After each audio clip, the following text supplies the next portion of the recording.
And with me is Ben, and we are going to be Hello. discussing the box office success of Barbenheimer. Yes. Oh my goodness. What a story. What a weekend. I know it's nuts, like way over projections. I I know. I don't think I've seen anything like this ever happen. Well, I shouldn't say ever, but it's very rare that we see this level of success. Yeah. Just it. I mean, I don't even know what to say. It overshot all projections by a long shot. Yeah. I mean, like a month ago, there was some projections that were given, and they were significantly lower. Like Barbie was like in the $50 million range when it comes to its projections, and then Oppenheimer was even lower than that, like 30 to 40. Both of them either doubled or upwards of tripled those projections, which is incredible. And I think this is an example of when a movie release touches on with the public and kind of captures the zeitgeist of everyone, not just movie fans. This was an event. No matter who you were, you knew this was happening. You knew about Barbie, and it just became like this event that everybody wanted to participate in. And I think that's why you saw these projections keep going up and up, because everybody was accepting movies. Yeah, and I mean, I said before I was going to go see Barbie this weekend. I didn't make it, unfortunately, but I did catch it on Monday night, and it had the biggest Monday for WB ever. And Mm-hmm. my theater was packed. And I'm in a smaller town where you don't typically see packed theaters, Right. especially on a Monday night. Yeah. And it was packed. And then at the later screening as well, I heard it was also sold out. So there is a cultural phenomenon happening right now between Barbie and Oppenheimer. For sure.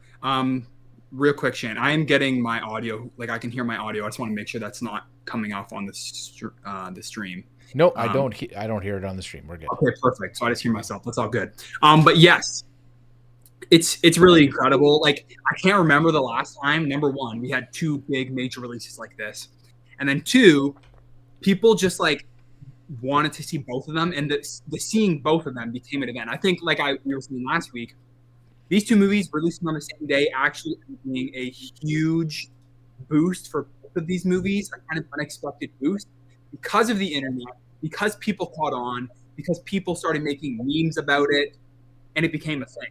And it wasn't one versus the other. It wasn't Team Barbie or Team Oppenheimer, which is what I originally thought was going to become of that meme when it started. It was a celebration of movies and an event where everybody wanted to go and see both movies on the same day. And obviously, that is why both movies are benefited. I see some people that weren't going to see Barbie otherwise, but were going to see Oppenheimer, saw Barbie, do the double feature, and vice versa. So I'm so happy. It was just like overall a celebration at the movies. When I went to see them, everybody was in for Barbie, like the whole theater. Everybody was having such a good time. They were cheering, they were laughing. It was like a shared experience. And an event like this around so often. So it was Yeah, for sure. So just to let you know, Ben, you are looping back a little bit into your mic there now.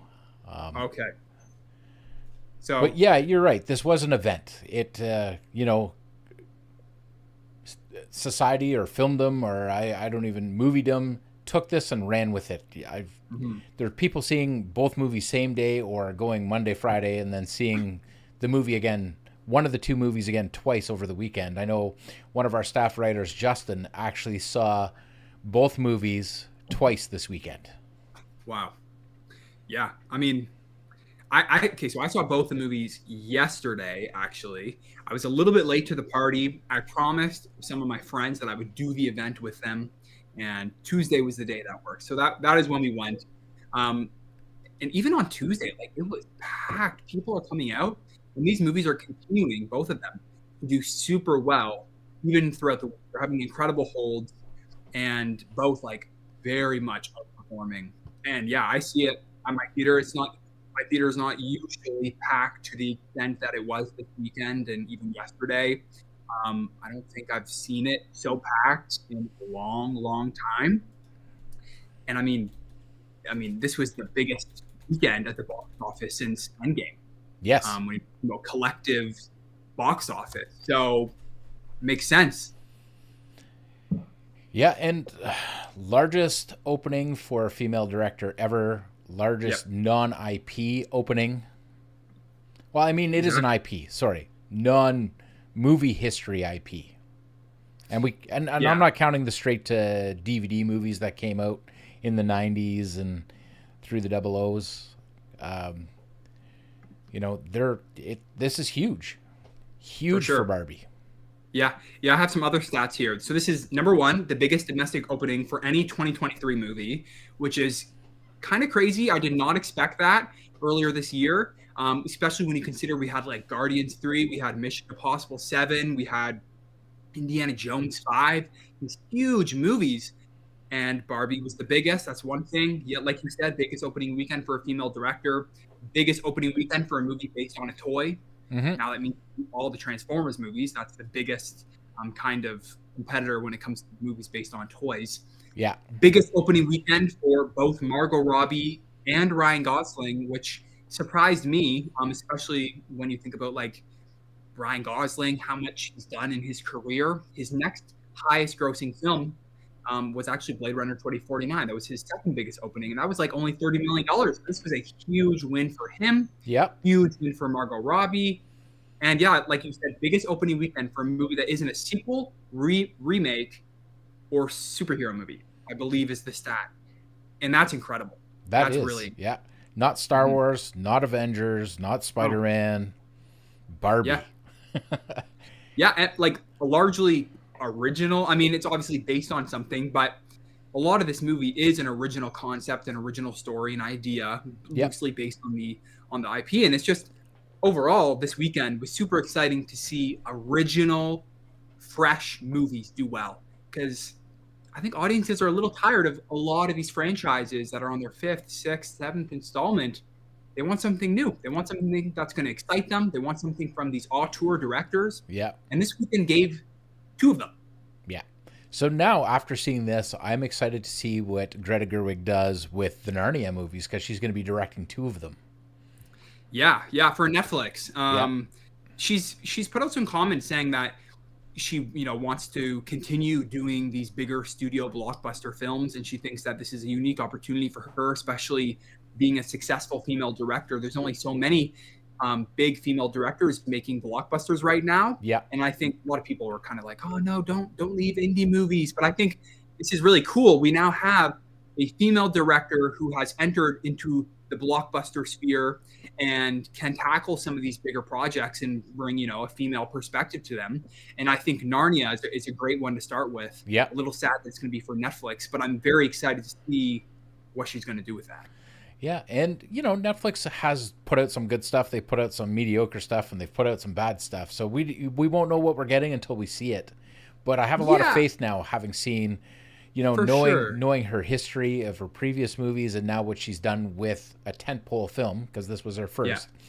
Yeah, not really a comment on the potential quality. I think Yeah. the quality will be awesome. More so, just it likely won't get a theatrical release. And I'd like to see her continue to be a theatrical director and bring these big blockbusters to the big screen. That's fair. But I'm sure she'll tackle some big projects in the future.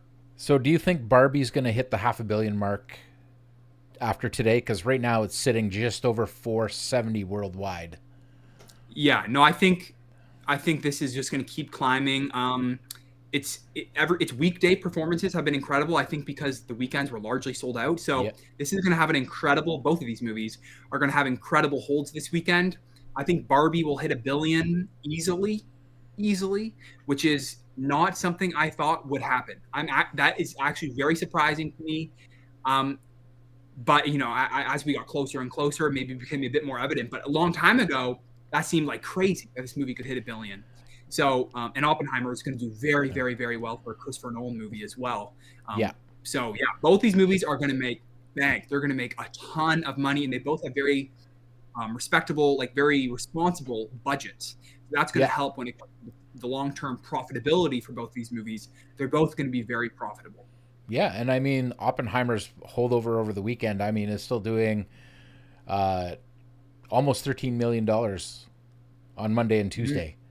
That Yeah, it's for a rated R incredible, movie that's 3 hours long and is a right? historical drama. I know. No pun intended. Literally. Yeah. I mean, it was the third. Yeah, let's move on to Oppenheimer. Third biggest opening for a Christopher Nolan movie ever, just below The Dark Knight and The Dark Knight Rises. So this is his biggest non-superhero film, and it's his first rated R film. It's I believe his longest movie ever. It's Yep. a historical biopic. It's not some sort of sci-fi concept or action film like Inception or Tenet. This is a dialogue-driven historical drama character study. And the fact that it did so well is so exciting. It kind of shows that there's still a space for these movies in the theatrical market. These movies can still do well when you give audiences something that's interesting, when you deliver on a fantastic movie like Oppenheimer, which is just a phenomenal movie. Audiences will come. And I think people are excited to see it in the premium formats. I think people are just excited to see a Christopher Nolan movie. Once again, this cements that Christopher Nolan is an event director. People will go and see whatever he puts out, Yes. and they Yeah. want to see it in theaters. They want to see it on the big screen. Oh, I agree 100%. I mean, Mm. his last few films, even though they weren't hugely successful, were big screen events. Yeah, and I mean, yeah, like every movie he puts out, he is one of the directors out there who cares most about the theatrical experience and preserving that. Yes. And I really respect that. Obviously, he's been promoting the 70 millimeter IMAX film. There's so many cool formats you can see this film in. This was all shot on film. There's, as Christopher Nolan said, there's no CGI shots in here. All done practically. It's like real raw filmmaking at its finest. And it deserves to be seen on the big screen. It's like a beautiful looking movie. It sounds incredible. It was made to be seen on the big screen. Yeah, Yeah. now I've got to see it. I don't know what I'm going to get to. That's the Gosh. unfortunate part, but I do want to see it on the big screen. I mean, our biggest screen here is probably what the Toronto market's smallest screen is. So we don't have. I want to go see it down there. Right. The next time I'm in the area, I'll probably pop in and see it, which will hopefully be very soon. So right now, this is sitting at $220.5 million worldwide, almost 20.6. Yeah. Like, it's just shy. That's for the Wednesday after this movie released. That is incredible. That is already surpassed the budget. Obviously, it needs to make a lot more to break even, but it will. Oh It yes. will hold well. It's going to make tons of money. My prediction for this movie is it's going to end up in the $800 million range, which is like phenomenal. Phenomenal. Like $700-800 million in that range. And that's great. And it could even go higher than that. Who knows how well this thing is going to hold. But again, for the type of movie that is, incredible. Yeah. So we just got a comment here from Petra. I don't know if I can bring it up on the screen. I'm not sure how we can do that in this new format we're testing out today. But essentially, he's saying Christopher Nolan is the only director who has his name associated with every title he creates. And I don't think that's coincidental. He's been consistently applied since Kubrick. Yeah. I mean, he's definitely an auteur. He's one of those directors that has a very unique identity. When you're watching a Christopher Nolan movie, he brings a certain sensibility to his movies that people really latch on to. And yeah, there's only a handful of directors out there that they are the main draw for their own movie and not the star, not the premise, none of that. It's the director themselves that's the biggest draw. And yeah, there's not many of those right now who are working. Maybe Denis Villeneuve is another one who's kind of He's starting to get really there. People are starting to know him more since Dune, right? Yeah, exactly.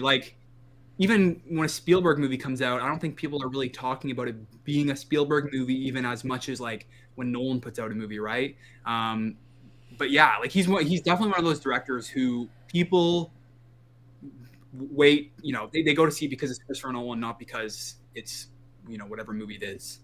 Yeah, and that's pretty cool for sure. It's crazy. So do we want to jump into the review aspect here? Or do you have anything else you want to touch on box office wise? No, I mean, I think just briefly highlighting the rest of the overall box office for this weekend.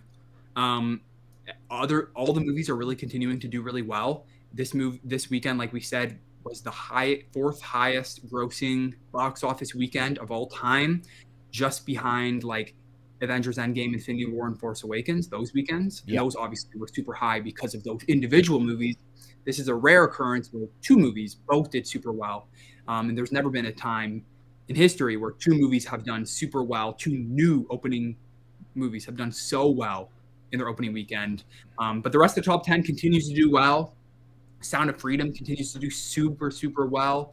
Elemental continues to hold very well, very impressive. Yeah. Hold for that one. But the sad story when it comes to the box office top 10 this weekend is Mission Impossible, which took a pretty big dip. And it's because it came out the week before Barbenheimer. And, it's pretty clear now that that was not a great decision and that they probably should have bumped that movie to August or September, giving it some space, because putting it in the middle of Indiana Jones and Barbenheimer, it's going to get eaten alive, man. Yeah. Like it wasn't a good release date at all. Which, and now we understand why Tom Cruise was so passionately fighting for IMAX screens. Because he knew this was coming. He knew this was coming, but also at the same time, I believe that Tom Cruise was one of the people who held on to that release date. He wanted that prime July release date, and I think that him and Paramount should have anticipated the huge Barbenheimer weekend and pushed it. But it is unfortunate that they lost all the screens, that Barbenheimer kind of took over. Maybe it can continue to hold well in the following weeks, but I just have a feeling that Barbie and Oppenheimer will continue to dominate. Mission Impossible will continue to fall hard and underperform. Yeah, which is really, really unfortunate. It's unfortunate. It's a great movie. Movie. So now, because we've both seen Barbie, we're going to talk more the Barbie side, because you've seen Oppenheimer, I haven't. But yeah. First impressions of Barbie. Okay, Barbie is a lot of fun. I had a great time watching Barbie. My theater was so into it.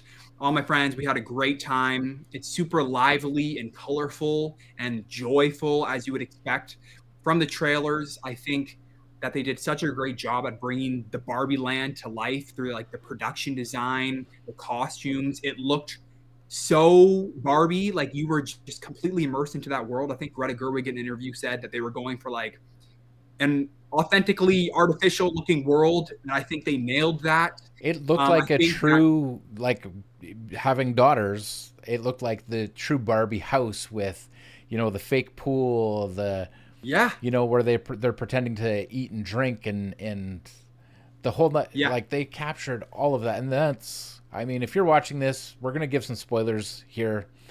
The movie's been out for a few days. If you haven't seen it, stop watching right now. But just the little puns, like there's Midge, she was discontinued. Yeah. Alan, no more. Skipper, all those. Alan was hilarious. Alan was a great part to this movie. So funny. Michael Cera just, whenever he pops up on screen, Michael Cera just makes me laugh. He is so like effortlessly funny. It's hilarious. Yeah, and some of it is just, it's so subtle, like his performance, like just a look on his face or one word comment, and you lose it at that moment. Yeah. It's kind of perfect. Margot Robbie, definitely the perfect person cast for this. Yeah, honestly, as Barbie. It kind of feels like she was born to play this role. She was perfect in the role. I think a lot of people are talking about Ryan Gosling, which we'll get to, but Margot Robbie really carried this movie on her back. She was incredible. She had to express a lot of different emotions, and she did it all super well. She nailed the persona of a Barbie in a lot of ways. I thought she was incredible. She was so good. Yeah, she definitely was. She captured everything I'd imagine my little girls imagined while playing with their Barbies. Mm-hmm. Yeah, exactly. And the Kenergy was off the chart. All the Kens. All the Kens. So good.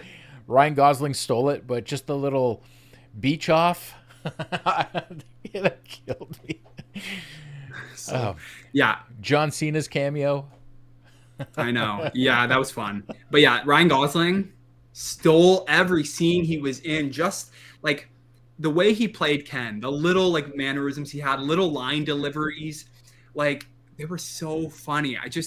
He had little expressions and things that he would do that were just Yeah. so quirky and fun. He was the best, in my opinion. He was the best part of the movie, and every time he was on screen, I was just I was having such a good time. Yeah. He was incredible. Yeah. I love when he went back and he brought the patriarchy Mm. back to Barbie Land to make it Kingdom Land. Yeah. Which, um, how did he take over Barbie Land so quickly? I don't know, but he's Ken, so I guess he did it.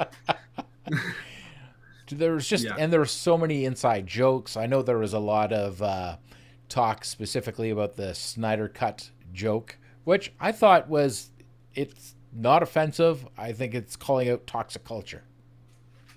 Yeah.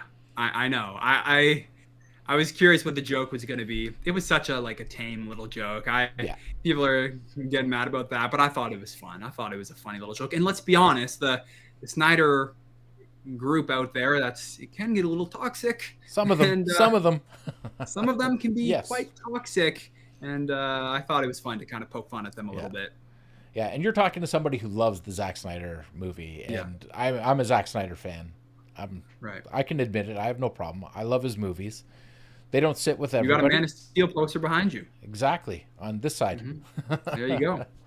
Hmm. You know, so So if you can appreciate the joke, then yeah. yeah, I can appreciate that. I didn't find it offensive. I thought it was funny in the context of the movie. It worked. Hmm. So now let's talk Ryan Gosling's Kenergy, specifically in that right at the beginning where Ken doesn't have a good day until he sees Barbie, and he Yeah. runs into the plastic wave. That was so funny. That was hilarious. And that was so like dull. Like the way that he just flipped through the air and just landed on the ground. That was so good. Yeah, Oh my I goodness. love it. But he was Ken enough or Knuff. He was It was Knuff. Yeah, enough. he was Yeah, Knuff. let's talk about that musical number because that was also a highlight of the movie for me. I thought that musical number was great. Ryan Gosling killed it, Yes, and Simu Liu as well. Simu Liu, yep. Like it was so random and just randomly in the middle of the movie. Oh, here's a musical number, but it worked. It worked so well somehow. And honestly, that's something that can be said about this movie a lot. Is it's kind of random a lot of times and what direction it goes in, but it's in that way it's very kind of unexpected and original and fresh because you don't really know where it's going. It can kind of go anywhere. It can turn into a musical out of nowhere, That's and right. I really appreciate that about it. And I'm glad they didn't spend a whole lot of time in the real world. I was really worried about that, but it was brief, and then they were back in Barbie Land. I was also kind of worried about that, and to be honest, I didn't love the portion where they were in the real world. It felt a little like I don't know, just a little blockbuster generic at times. But there was some moments that were really good, like the sequence with Ken walking around, where he was just like, "Whoa, look at all these men in power in this patriarchal world that I'm in right now," and he was just in awe. That scene was incredible. Him just going to the library to grab a bunch of books was so funny. So there were some really great moments. The escape at Mattel Yes. um, was pretty fun as well with Will Ferrell and the group of CEOs or whatever there. Yeah. So yeah, but the best parts of the movie I thought were when it was in Barbie Land. Yeah. I 100% agree. And I see why they had to go to the real world. And it helped move the movie along. But you're right. Those scenes did feel typical right up until the boardroom with Barbie in the boardroom. And then it turned back into the Barbie movie. Yeah, which was also kind of odd that the Mattel building and everybody in it were so kind of animated and like as if they were in a Barbie world. Yes. Yet the rest of the world was just seemingly our normal world. That was a pretty interesting choice. Yeah. That was funny. I really enjoyed the movie. A lot of the jokes hit for me. The humor was great. The little battle between the Kens, like the different groups of Kens were battling each other over Barbie, Well, there's lots of Barbies around, which I found kind of a unique little tale. Yeah. All in all, I thoroughly enjoyed the movie. Yeah. I mean, I enjoyed it. They definitely took some big creative swings, and I appreciated that. How like obviously it was a big commentary and a reflection of the real world, and an exaggerated version of the real world, where it's very much a patriarchy versus Barbie Land, which is very much a matriarchy, right? Yes. And that's a very interesting dynamic and thing to explore within a Barbie movie, and I think it is the type of movie to explore it. Now, how they tackled that, I thought was sometimes a little heavy handed. Sometimes the messaging they were going for, I felt didn't quite work in the way they were intending. And overall, I thought the movie at times was like, there was some plot conveniences and stuff that happened that just weren't really well explained or established. Like stuff with the CEO and Mattel and why they were going after Barbie, the relationship between the daughter, the mom, and Barbie felt very rushed. Little things, little nitpicks here and there, I could point out, but I agree. It was a lot of fun. It was very funny. I thought it was well shot, and I loved the production design and the world. It was just fun to kind of be immersed into. So yeah, it was a good time. Okay, on the I Crave movie scale, what are you giving it out of 10? I'd give it an 8 out of 10 on the I Crave movie scale. Nice, nice. I'm probably sitting at an 8.5. Okay, 8.5. Yeah, Yeah, a lot to like in it. A lot a to like. lot to like. Now, don't spoil Oppenheimer for me. I will not. Because who can go pick up a book and read about this anyway? Mhm. But I know there's some stuff that is obviously artistic license in the movie that necessarily isn't 100% what happened. Mhm. Let's hear your take on Oppenheimer. Okay. So I loved Oppenheimer. I think it's incredible. It's my favorite movie of the year so far, easily. Um, there's so many things that I love about this movie. Number one, how it's put together. So I won't say much, but it's structured in a very unique way. And like as you would maybe expect from Christopher Nolan, we do jump around in time a little bit, but it's so effective in how it's structured and put together. And it's kind of structured around like a court case that happens. And but it's all super smart in introducing characters. It reveals information at certain times that best serves the plot. It allows the film to climax in a way that felt satisfying. It was very satisfying in how all the pieces kind of slowly came together throughout the movie. And I thought it was very smart. I think that it is such a dense movie and a layered movie in many ways. And there's so many dynamics between different characters and plot points and things that are going on, but it seamlessly kind of worked together. And I was like completely engaged. And it's a 3 hour movie. And I was like hooked, engaged the whole time. I think the performances are all incredible. Cillian Murphy deserves an Oscar. I think that he had to carry the movie. Obviously, he's on screen for like the whole runtime, but he can communicate so much just through his eyes, just through his body language. And I thought he was the perfect person for this role. But the whole supporting cast was phenomenal. Like literally name anybody in the cast, they're all great. They all served their roles very well. Some of the standouts being Robert Downey Jr., Emily Blunt, Matt Damon. But there's a number of great performances in this cast as well. Technically, on a technical level, like I loved how this movie looked, how it sounded. Being in that theater with that surround sound, it was just incredible. It was so immersive, and that's something that you get with a Christopher Nolan movie. You get those incredible visuals.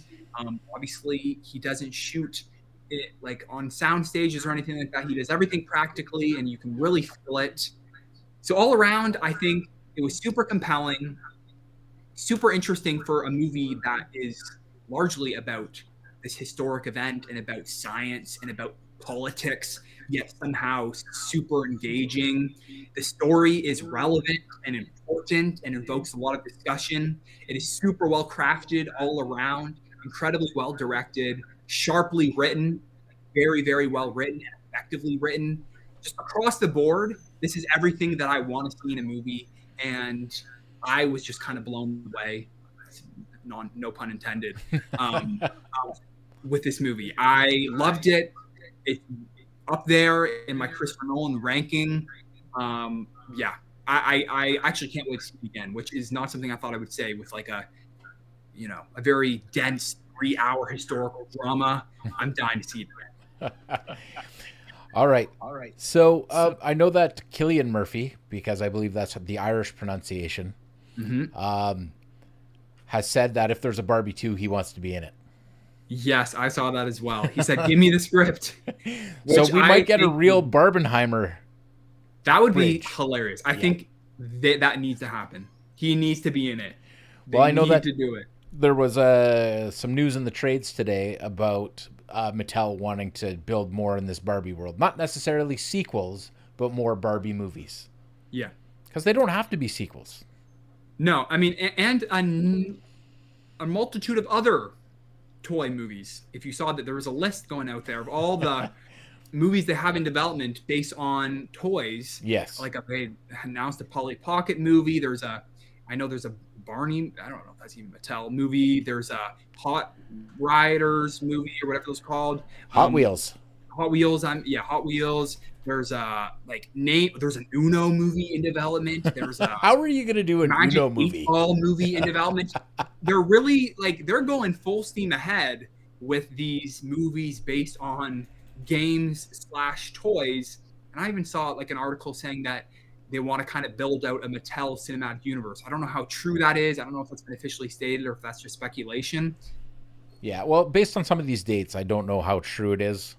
It might be more gag, seeing they have Mattel Studios looking like the Marvel logo. But I mean, Ken Origins, Polly Pocket, the Pink Knight, the Magic 8 Ball, Uno, Hot Wheels, Rock-a-Stack, even as humorous, some of these could actually work.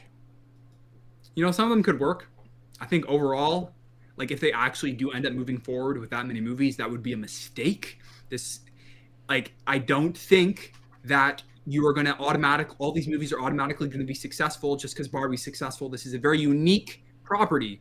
This is an iconic, beloved property known worldwide. Everybody knows Barbie. Yeah. And they had a auteur director behind it. They had Margot Robbie and Ryan Gosling. It looked incredible from the trailers. It looked fresh and unique. No property, no toy, I don't think is going to have the same draw as Barbie. So I don't think going full steam ahead with all these movies is a good idea. I don't think a Polly Pocket movie is an instant success at all. I think that there's no, an Uno movie. Why is anybody going to be interested in that? What are you bringing to these properties, these games and toys, that's going to make audiences want to see them? Because they found what that was with Barbie. They had a great approach when it comes to Barbie. But what is your approach for all these other ones? And I have yet to see what their approach is. Maybe I'll change my mind when I see what their angle is on some of these properties. But I don't think the answer to Barbie's success is let's take all of our things, make them into movies, and start a cinematic universe. I don't think that's the answer, and I think that would end very, very, very poorly. Yes, I wholeheartedly agree on that one. Wholeheartedly.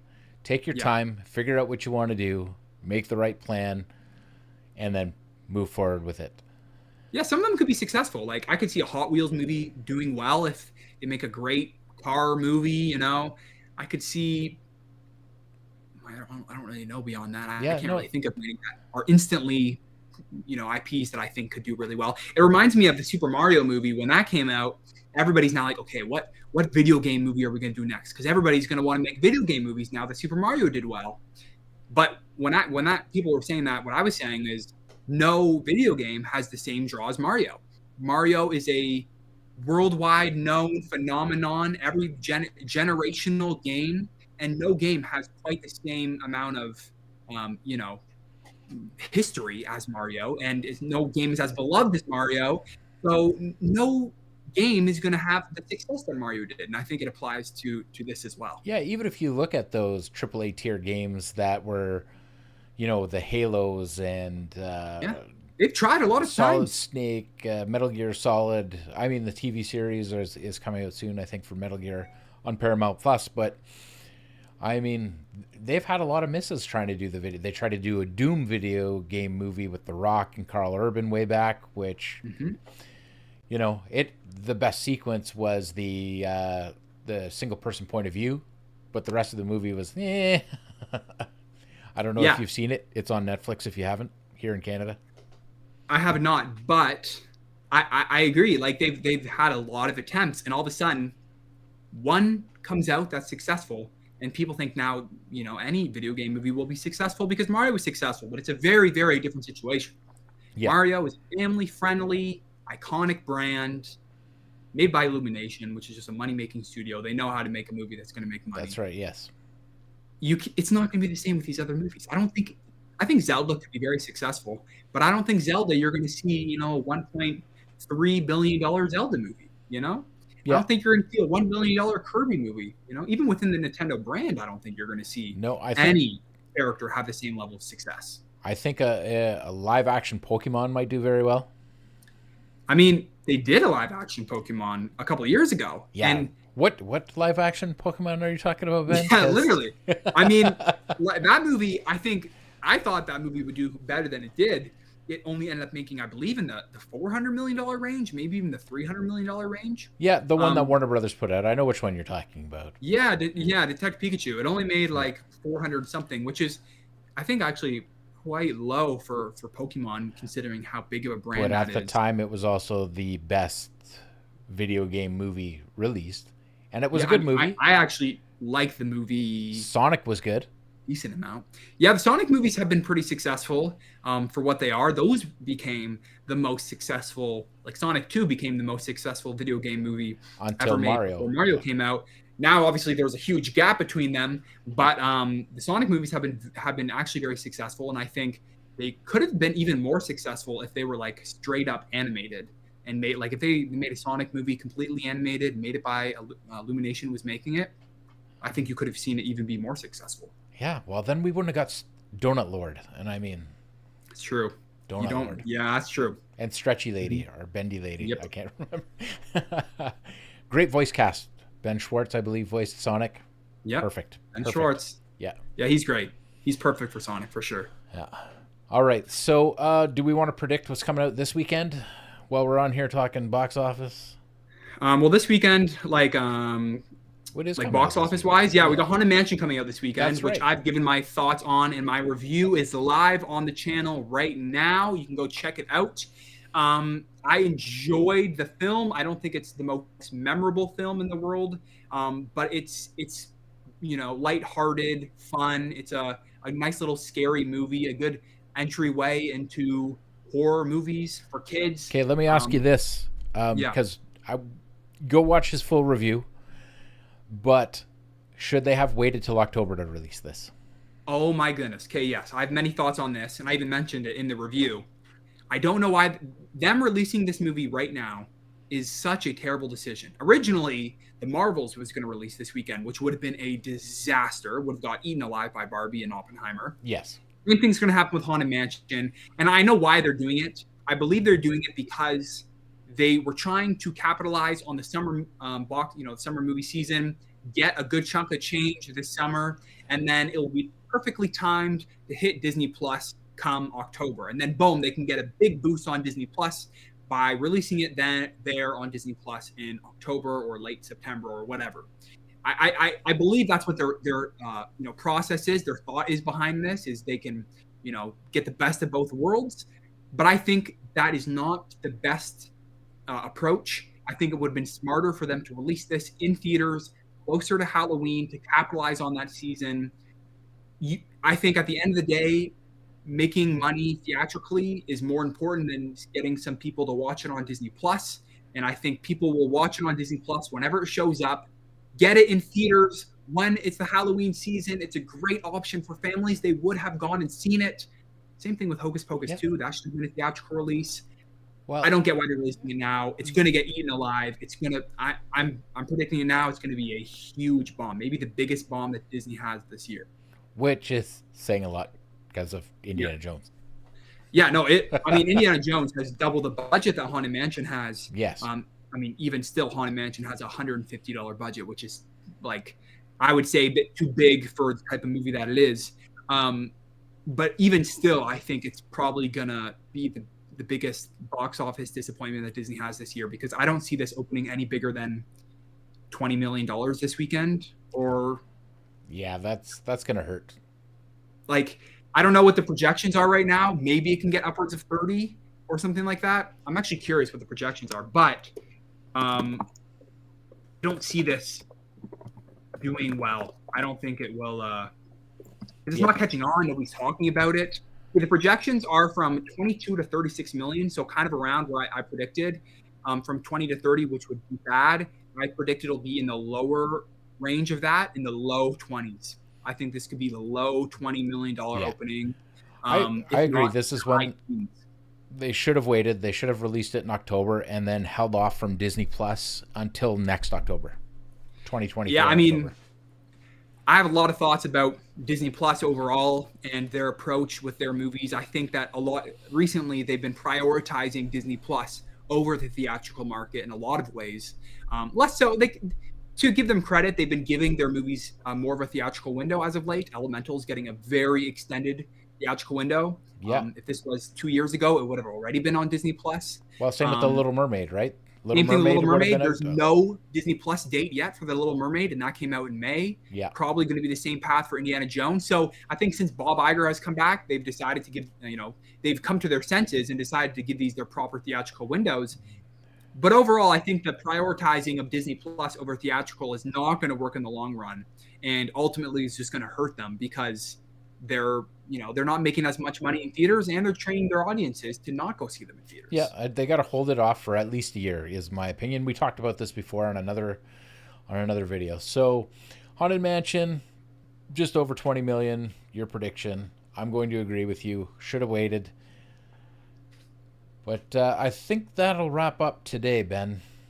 Okay. Any final thoughts? Right. People go see Barbie and Oppenheimer, or Barbie or Oppenheimer, but go see them both in theater. Yep. Go if you haven't done it this weekend. This coming weekend is going to be packed as well. It's going to still be an event. You didn't miss out. So, wear your black suit or your pink full pink outfit. I was wearing a full pink outfit when I saw Barbie. Go see both of them. Do the double header. Do them in whatever order you want, but go see both of them. You're gonna have a great time. They're both great movies worth seeing in theaters. And yeah, go celebrate the movie. Yeah, this only happens every once in a while, an event like this. Exactly. And I'm seeing online that they're already sold out through this weekend for Oppenheimer. A lot of Barbie's already sold out. I can't even think of a time that's ever happened. Like, even with Avengers Infinity War and Endgame, I don't think the second weekends were pre-sold out. Yeah, especially like premium formats when you're talking Oppenheimer. Yeah. Like, it's going to continue to do super well because people want to see them in theaters. And, the talk around these movies only continues to grow, really. People are still talking about these movies. And I think anybody who was kind of on edge to do the whole Barbenheimer double feature have probably been won over at this point and might go do it this weekend. So yeah, you're going to see a huge second weekend for sure. Yeah. Low, sub 50 drops for both of these movies. So in the 40s, somewhere in the 40s. I think 40s. I think you could see in the 30s. If I had to make a prediction, I'd probably say in the 40s for maybe both of these movies. But it could be even lower. Who knows? I think that these movies they keep continuing to impress, that I'm not going to write off a 30% drop. Okay. Well, that sounds fair. Thanks, everybody. I see Oppenheimer again on Monday, by the way, in 70 millimeter IMAX. Oh, wicked. I'm very excited. I've never seen a movie in 70 millimeter, let alone 70 millimeter IMAX. So I'm very excited. That's awesome. Yeah. All right. Well, when we go live next, we'll discuss that experience. Mm-hmm. And if you crave movies like we crave movies, make sure you hit on that subscribe button down there. Leave us a comment. We're going to start going live on Monday nights on August 8th. So come back here, tune in, and we're going to discuss what we saw on the weekends, the week before, new trailers, whatever's happening out there. And studios finish up the strike, make a fair deal with SAG-AFTRA, the WGA. Let's get these people back to work.